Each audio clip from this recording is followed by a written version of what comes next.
Hello সবাইকে, তোমরা সবাই কেমন আছো? আশা করছি ভালো আছো। আজ আমি তোমাদের সাথে একটা আলসেমি সকাল শেয়ার করব।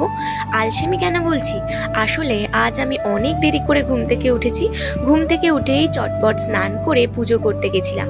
আজ যেহেতু কলেজ যাওয়ার তাড়া ছিল না, তাই ভাবলাম আমার পুজো করাটাই তোমাদের সাথে শেয়ার করি। আজ আমি ওকে ওর পছন্দের রঙের জামা পরাবো, আর এই হলুদ রঙের জামা পরে ওকে এত মিষ্টি লাগছে যে আমারই নজর লেগে যাচ্ছিল। তারপর ওকে ওর স্থানে রেখে দিলাম, আর মুকুটটা চেঞ্জ করেছি কারণ ওকে হলুদ পাগড়িতে আরো মিষ্টি দেখতে লাগছিল। তারপর আমার ভোলানাথের মাথায় একটু জল ঢেলে একটা বেলপাতা দিয়ে দিলাম, কারণ আমার ভোলানাথ তো একটা বেলপাতাতেই সন্তুষ্ট। তারপর সকল ঠাকুরকে অল্প অল্প করে ফুল দিয়ে দিলাম। আমি কিন্তু রোজ পুজো করেই কলেজ যাই। আজ যেহেতু তেমন তাড়া ছিল না, তাই তোমাদের সাথে এই ভিডিওটাই শেয়ার করলাম। আমার পুজো করা প্রায় কমপ্লিট। তোমাদের ভিডিওটা কেমন লাগলো অবশ্যই জানিও। আজ আসি, সবাই অনেক ভালো থেকো। জয় গোপাল।